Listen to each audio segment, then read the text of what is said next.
external could be, okay? And then focuses on outcomes and impacts. So sabi ninyo, yung level 4 na talagang impact ang tinitingnan, wala tayong tools. Okay, sige. So internal or external, it could be done by external partners and then or internal within us. Okay, sige. Any questions so far?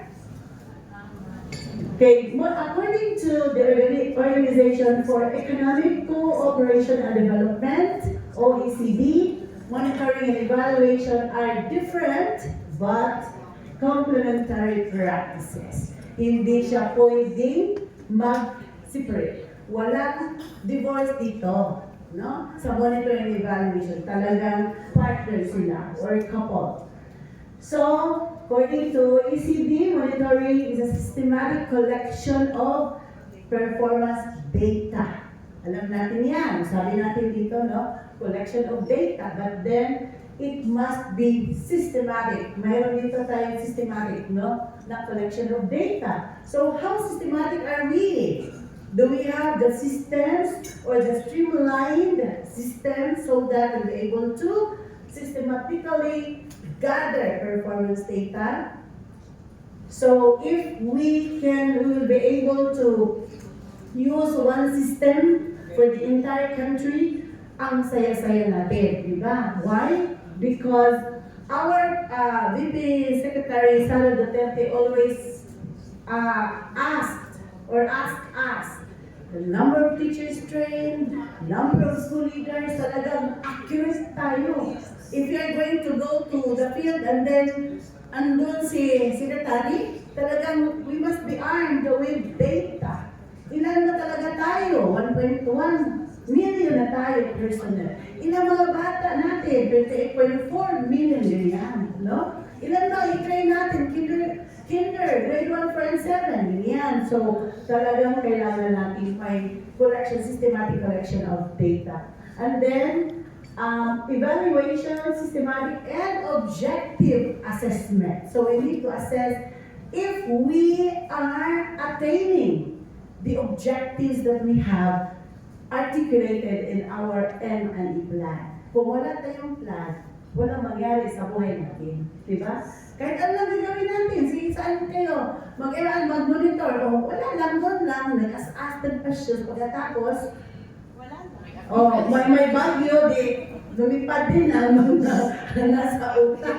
Kasi wala tayong plan, at the same time, we don't have tools. Okay. And then, we have here determined the relevance and fulfillment of objectives, development, efficiency, effectiveness, impact, and sustainability. So, my friends, that's according to OECD. Okay. And then monitoring versus evaluation. Another expert said that talagang monitoring explains the efficiency and effect. Okay, so we talked about it already. The effectiveness and efficiency are two major indicators, no, that we need to look at or to look into when we conduct monitoring. And the results provide basis for critical management, decisions such as resource allocation or realignment. I would like to inform you that in our monitoring evaluation, parang hindi natin natutukan yung fund utilization. Remember, we have 1.5 billion for the first run of MATATAG Curriculum. For kinder, grade 1, 47. We were given 1.5 billion and then ang lahat ng mga savings sa CO. Kasi kulang, kailangan natin mayroon tayo 1.8 billion. So, dinagdagan. So, naging 1.8 billion na. And then, sabi nila, magkano ba ang budget natin per teacher? So, ang budget natin per teacher, kailangan natin titingnan during the school-based training, 600 per teacher per day. 400 lunch, 100 AM snacks, 100 PM snacks. Wala silang travel, wala silang accommodation kasi school-based. Okay, sige. So titingnan natin yan, how the schools will manage the funds. Kasi mag-ikot din ang mga senador, mag-ikot ang mga EDCOs, ang lahat ang mag-ikot. Mag-iikot sila just to monitor also. So at least sa end natin, galingan natin ang pag-MA para at least once ma-influence natin sila that DepEd is doing well in terms of monitoring and evaluation. Okay. So evaluation results provide valuable lessons and insights that can be used by managers in crafting strategic decisions. So very important yung result ng evaluation. Okay? So why? Why do we need to have, or how important is M&E? Why is it important to conduct M&E? So according to the World Bank again, it tracks the resources. Resources in terms of human resources, financial resources, manpower, di ba? Manpower, human. And then money, materials and machinery, di ba? Lahat ay titingnan natin. That is why sa monitoring and evaluation natin, instead of focusing on the quality of training programs, we need also to focus on the governance and management level of during the implementation.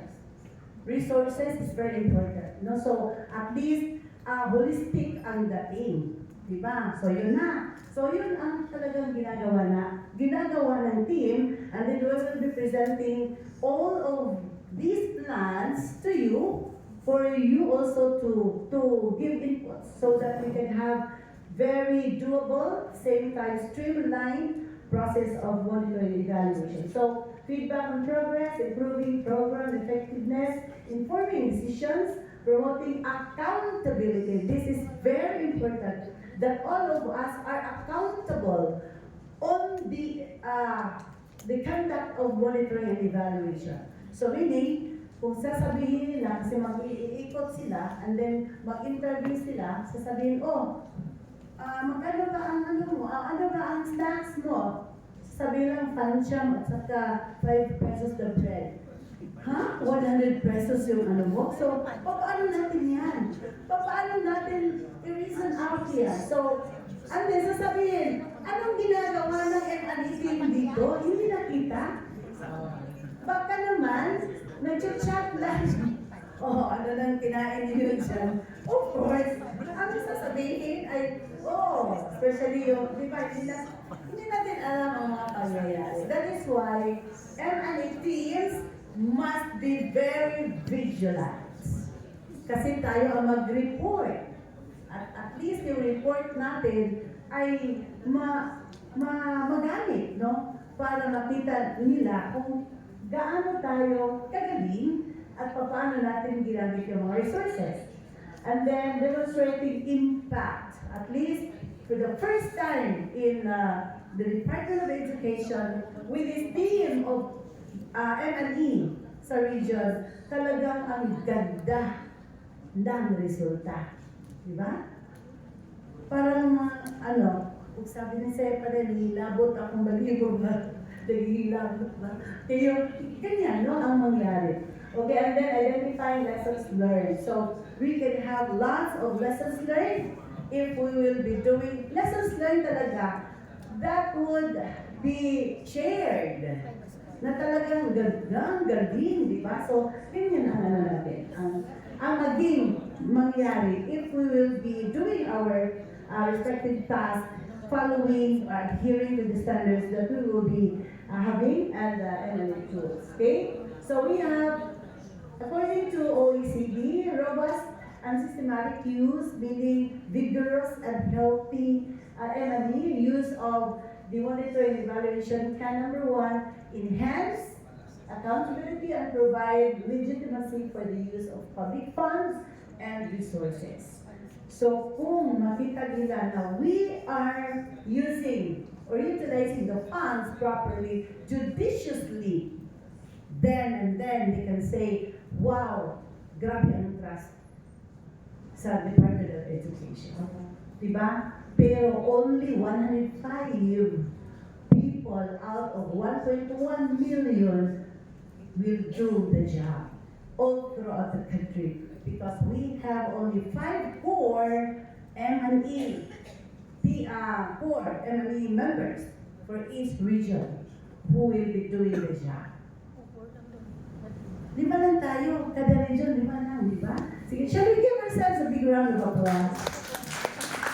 Okay, say, okay? Ang galing-galing mo, Sigo. Ang galing-galing mo, Leia. I-appreciate yung mga sarili ninyo. Okay, go! Ang galing-galing mo. Okay, sige.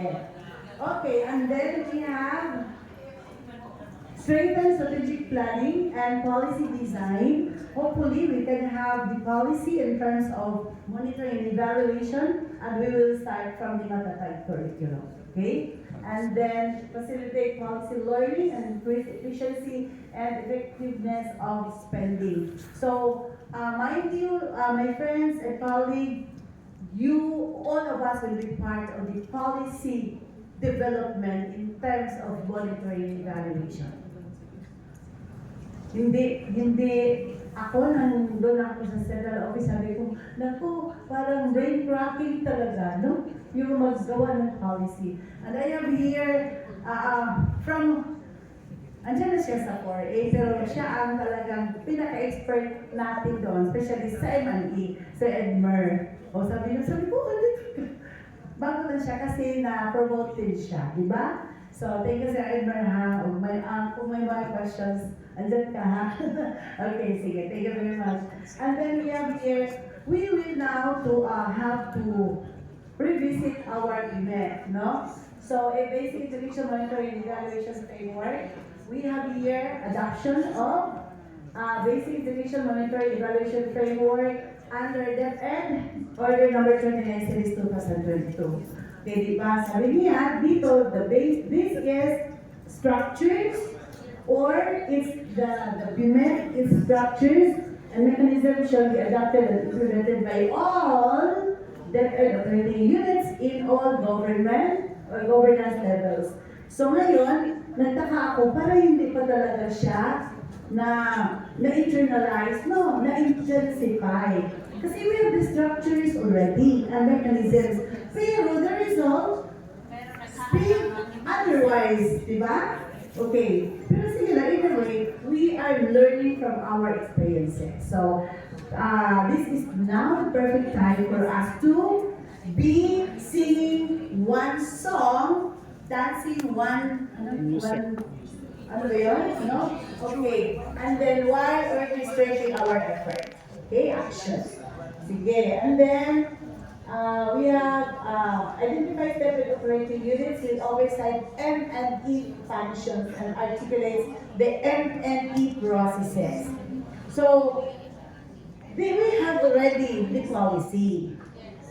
But the implementation of the policy is not yet intensified para hindi pa siya na-embed sa system ng mga kasamahan sa DepEd, di ba? Okay, natin lahat.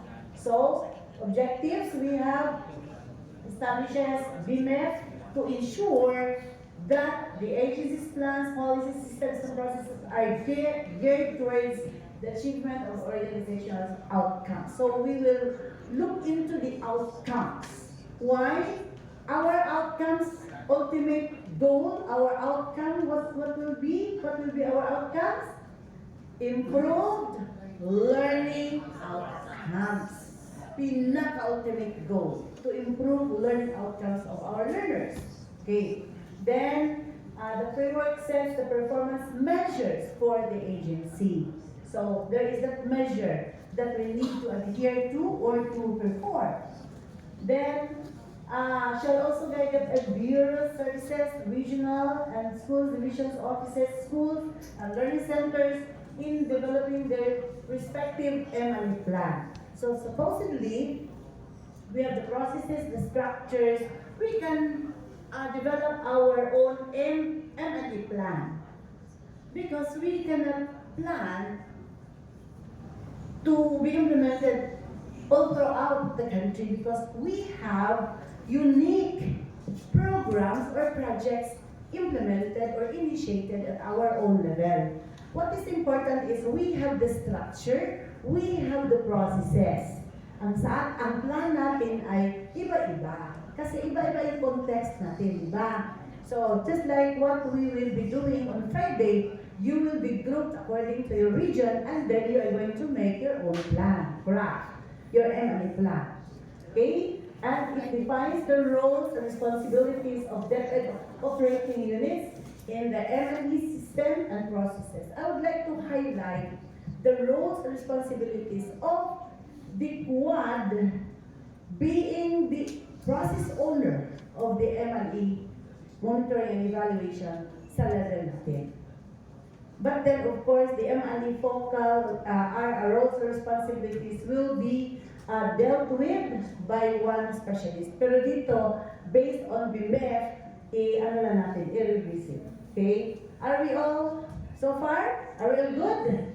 Okay. So we have here the guiding principles. Number 1, improved governance. Okay? Number 2, parang understandable, di ba? So we need to improve governance. This is one of the principles that we anchor on. Okay, development-oriented. So we need to be developmental in terms of monitoring and evaluation. Then undertaken ethically. So there is that ethical standards that we need to do or to apply in order for us to undertake the monitoring and evaluation. So meaning, hindi lang pwede na, sige, ikaw lang muna doon, no? Ikaw lang representative ko kasi ang dami kong trabaho, pero ikaw ang MLE.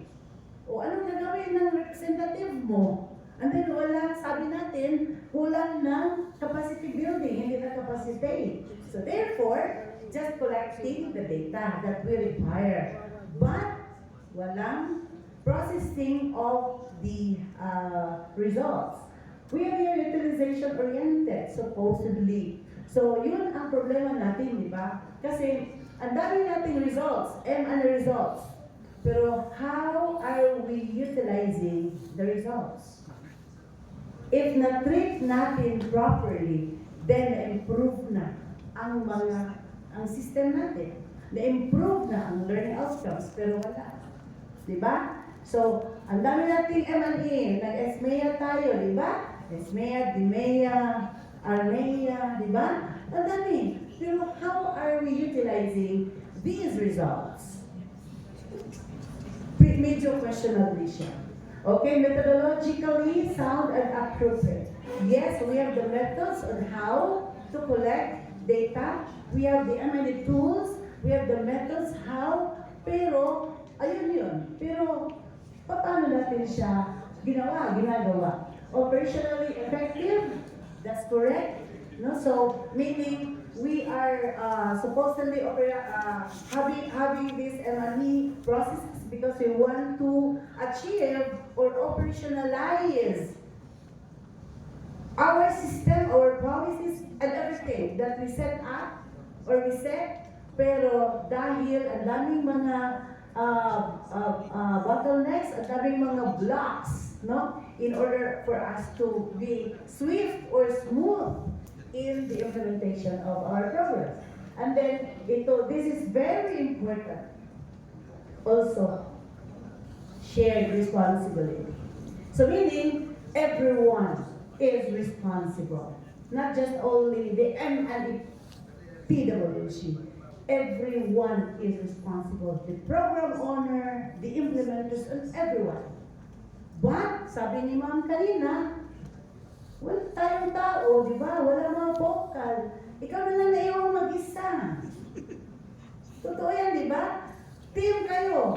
And then, like for example, 1 week na training. Supposedly, team kayo 1 week talaga. Pero dahil ang daming mga activities, ikaw na mag-isa sige kami lang. Sige, pagkatapos saan nila ibibigay mo? Sige, bigay mo lang doon. No? Wala klaro talaga, no? So, it's that there is no clear instruction on where, what, and whom to approach to. Okay? So, yun. So, this is very important. And, di ba andyan yan sa 9155? No? Shared responsibility. sa governance of basic education. RA 9155. Okay. So ito ay alam na natin lahat. Diba? So we have enabling mechanisms, we have the intermediate outcomes, access, equity, quality, and resiliency and well-being. We have the outcomes, sector outcomes, and we have the goal. Our goal is all Filipinos are able to realize their full potential and contribute meaningfully to building the nation. That is why, sakto talaga si Sir Elnar, hindi ko makalimutan kasi kung ang bawat isa, kahit guide, security guard, if na-embed or na-internalize ang meaning ng vision ng Department of Education, everybody is doing his or her task. Diba? Siguro isa yan sa kung mag-select tayo, mag-memorize muna ng vision. Kasi, para nagkakahiya na you are in the Department of Education and yet you don't know the vision of your department. Diba? So, yun, dito pa ako sa Cebu Province noon, di ba na mayroon tayong 5S, no? Oh, sa PMS yan, din yan. Isa sa mga criterion, kailangan ma-memorize ang vision and vision. Dala yung namin, guide, vision to dream. Sabi ko, guide, yan mo yung, baka may mga tao makapasok na hindi ko nakita kasi pinsan ko, nagsaulo na lang siya ng vision. Kasi, yes, nakakaya na, you are in the Department of Education and yet you don't internalize or you don't know the vision of the Department of Education because the vision will drive you. Is the driving force for you to work at your best, at the finest, diba? Kasi may tayo, okay? So hindi na lang siguro because I know that you all know this. Okay, so for the enabling, we have 6 enabling. We will be focusing on enabling mechanism number 2. All personnel are resilient, competent, and continuously improving. Dito tayo mag-aangkor. Why? Because in the training program, in the MATATAG agenda, the G there is to give teachers support to teach better. Dito tayo. Why? Because if we cannot provide the quality training, how can they teach or how can they achieve quality teaching? How can they improve the learning outcomes? Diba? So kailangan, how are we going to do it? So that's the question. Okay, so Table 2 o MAD system under BEMEF, ito na ang mga process owners, mga lead, and responsible officers. So nakita natin ito from national, regional, school division schools, and then we have here the process owner, and tingnan niyo overall, secretary, regional director, process owner at the regional level, the quality assurance division. And then sa division schools, governance and operations division. Kaya nga mayroon tayong M&E doon, di ba? SMNE. And then sa school, si school head. Okay, sige. Then, mga responsible officers, we have here all operating units, lahat. So meaning, shared, but only, but nag-lead ang focal ang mga quad, yung mga process owners. Okay? So, ano ba talaga ang, just to revisit. Okay, so the main process owner, the quality assurance, or quad, as the main process owner of the regional M&E system shall, number 1, oversee and manage the conduct of M&E. Kaya nga, nandito tayo ngayon because you are the process owner and you are the accountable office or personnel na talagang magbigay ng accurate data and report in terms of the implementation of any programs at your level. And this time for MATATAG Curriculum. Okay, review and provide input to the M&E plan of DepEd offices. So kayo, no? So ngayon, just like sa mga trainings natin, meron tayong program completion report, di ba? Ang pinakamalaking ano doon, parang spy, ano ba? Pie, ang M&E result. Kasi mayroon tayong level 1, and level 2. And then, hindi lang data, hindi mayroon pang interpretation and presentation of data. Okay. Although may program design and other aspects, no? But then, ang M&E, ang parang biggest chunk, no, of the part.